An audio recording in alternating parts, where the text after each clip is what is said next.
Okay, now we have Ubuntu. Well, this is not the same version because this is another part of the video where I'm using an older machine that the new 2011 version does not agree with this machine. But I have 10.04 desktop from Ubuntu, and the other version we downloaded was 11.04, but this version would work with this desktop over here. Just to give you an idea, I kind of like the 2010 version of Ubuntu much better. You put it in the deck, and I'm actually going to restart the machine right over here. This is not recommended to cold shutdown, but that's okay for now. Now I'm going to press F2 on the keyboard. Now I'm entering setup. I'm going to show you how to go in your BIOS and make your optical drive, your CD drive, the first bootable. Now over here you have disk drive A. I only have one drive installed.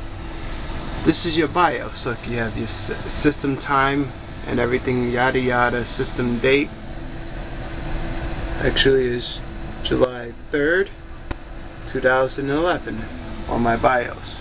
Now, what I want to show you what you need to do. Your primary drive 0 is your actual hard drive. Your primary drive 1 is your secondary drive. So I have that disabled. Your secondary drive 0 is your first CD-ROM. Your secondary drive 1 is your slave CD-ROM. Now, all you have to do is go down to boot. What you want to do, you go down to boot sequence right here. Well, I went past it. And then you press enter. Now you have a little window. Every BIOS, machine's BIOS, is going to be different. You want to make sure that your IDE up here, the one highlighted in blue, your IDE CD-ROM device is the number 1 on the top of the list over here. Your secondary drive should be your hard drive. And your third drive, if you have an older machine like I do, is your disk drive. Now look, this one's press spacebar to enable or disable. Use your positive or negative keys on your keyboard to move down and up. But actually you're going to highlight with your arrow keys first the device, and then use your positive and negative to move them to the top of your selection. Then after you do that, you press F10 on the keyboard. Well, first you press escape, then you press F10, press F10, and then you get out of here. Escape again. Now the disk is in the machine. Now it's booting up the live image operating system of Ubuntu. You press the down key at this point just to skip the menu. Now it comes in many different languages over here, Arabic, all these sort of interesting things it can be installed in. We're going to use English today. We press enter. Now you have different lists. You could try Ubuntu without installing. That's the live image. Or install Ubuntu. Check disk for defects. Test memory. Boot from first hard disk, meaning if it's already installed on your machine. So we're going to try it. So we leave the top one highlighted in white. I just hit enter. Now it's going to boot up as a live operating system. And yes, it does find all your wireless drivers on your, like if they have a netbook version in 2010, that'll find the wireless drivers. Everything is plug and play with Ubuntu. You don't need a software disk like you would in Windows and Microsoft XP Vista or Windows 7. Ubuntu can install printers without software because it can find a generic driver that's installed embedded into its program of the operating system, or if it can't find one in its operating system, it'll automatically search online and find a generic automatically that'll match, which is great. And you'll like this version. And after this video, after it boots up, I'm going to show you what I did to my Ubuntu.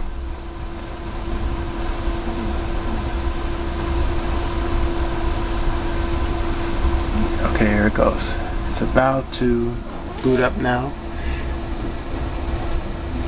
All the 5 red dots are solid. Well, this desktop only has 2 gigs right now. It's an old machine. It's an old Dell Optiplex.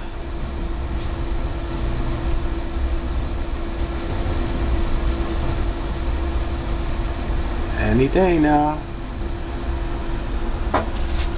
I wish I could pause this video, but that's alright.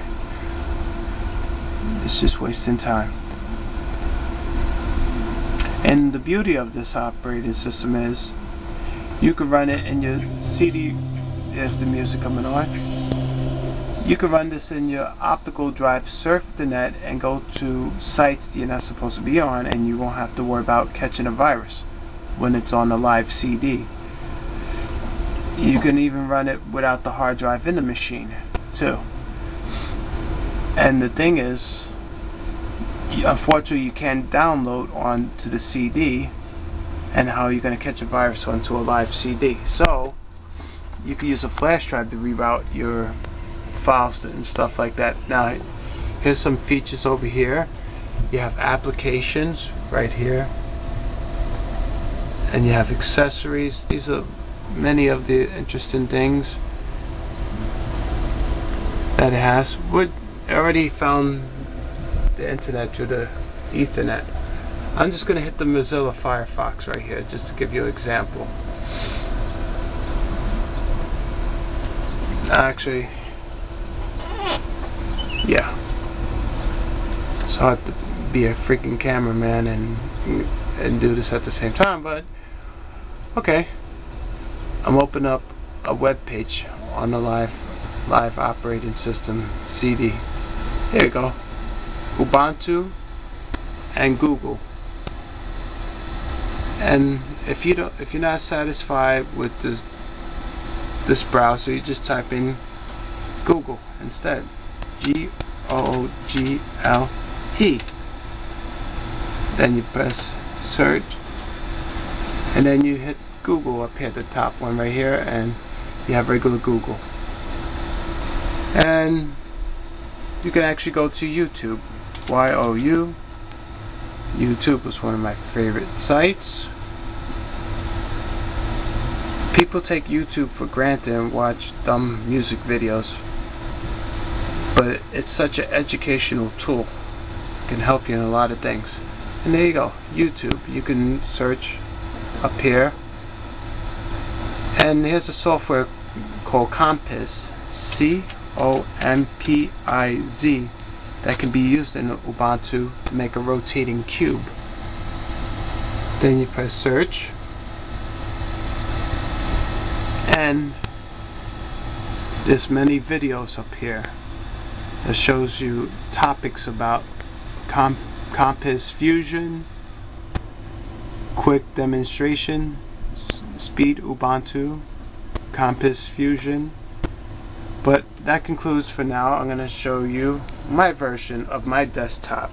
I'm going to take the live CD out of this machine. I'm going to boot up my hard drive that I pre-installed Ubuntu, and I'll show you the many features, what it does as it's installed onto the hard drive. Okay, now I'm booting up my hard drive. Say you have Windows 7. This machine has 2 operating systems on it right over here. I'm going to show you how to boot up Ubuntu. Now you have Ubuntu and you have Windows 7 loader. Windows 7 loader, that's my Windows 7 32-bit Ultimate on here. But you want to go to the top of the list, will look like this. And you want to boot up Ubuntu with the generic. You want the generic. It's the top of the list and you press enter. Now this version is sexy. This is installed on my hard drive, and I actually tweaked it, and when you see this thing you're going to be amazed. It's going to boot up, and it boots up faster. Now I click on owner, and I put my password, something simple, then you log in.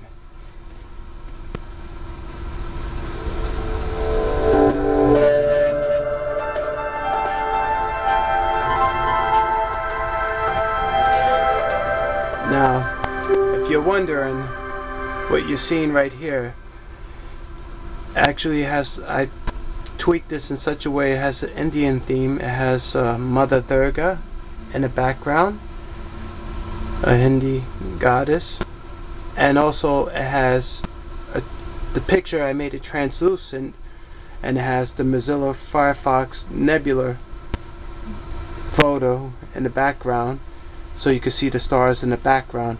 And also it has on the taskbar, bottom of the taskbar, has the Guyana flag up there, and the top bar. Now I'm going to enable a dock. First I go down here, and then I remove that part of the taskbar, and I go to applications, and I go to graphics, no, actually accessories. I hit my Cairo dock, and on the bottom the dock is going to come up. You'll see in a second. It's all on the slow side because I haven't used it in about a week or two. But now the dock is going to come on. Now you have a dock. It looks like a Mac operating system actually.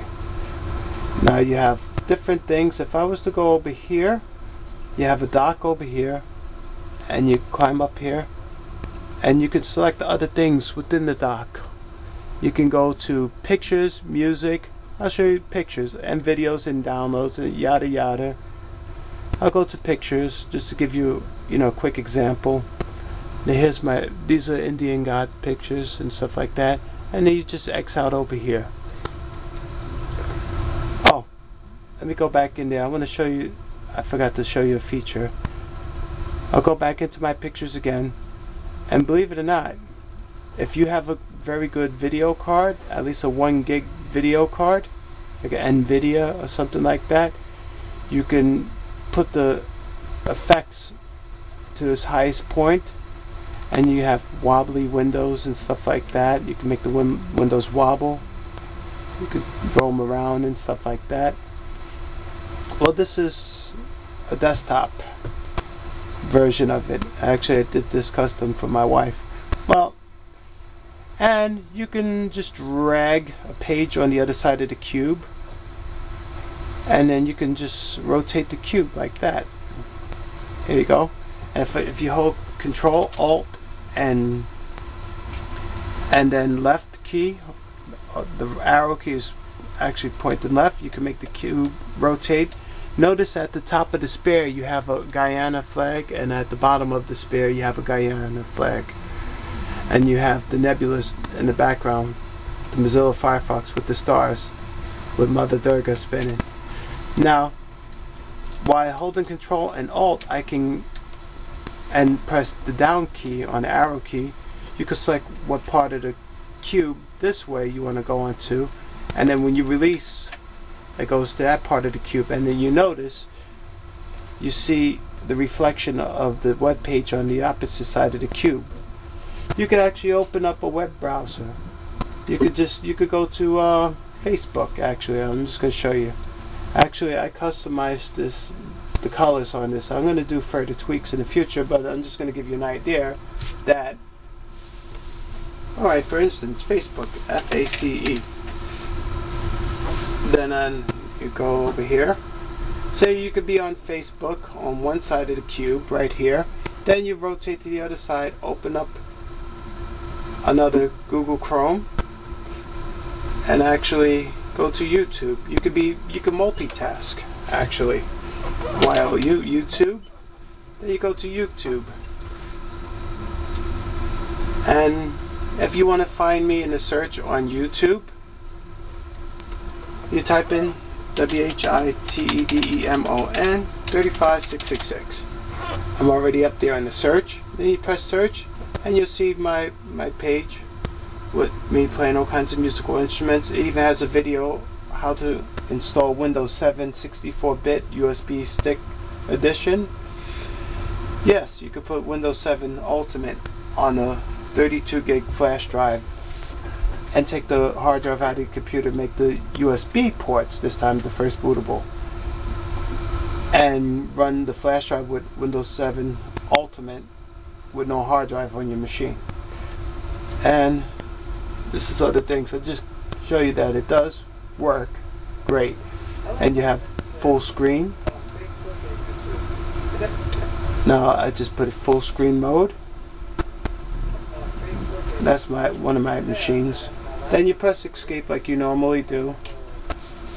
Now you could go to the other side of the cube. There's nothing there. And then you go over here. Now if you want, you just move the arrow to the top of the screen and you could just look at all your desktop things going on each side of the cube this way. You have YouTube over here to your right, you have Facebook over here, you have your pictures over here, and you have a blank screen here. If you hit the top of the screen, it comes back on again. You could drag this alongside. You could put this, merge it into the next scene. But need I say any more?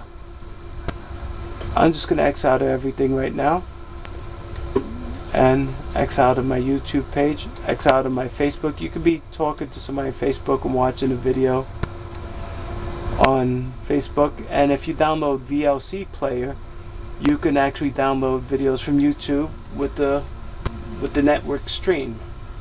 You could also check out how to do that with Ubuntu, with VLC player, media player, and how to get it and how to install and how to download videos with Ubuntu. Okay, this concludes this segment. I have something in the background. I gotta X out of this page right here. Oh, for something interesting, here we go. You can make flames in the background, and then you press C for clear, or you can make water. There you go. You can start some water going. No, I didn't have that enabled. I'll show you another time. But until then, look up YouTube how to use Compiz software with Ubuntu. Thanks for watching. Have a great day. Bye now.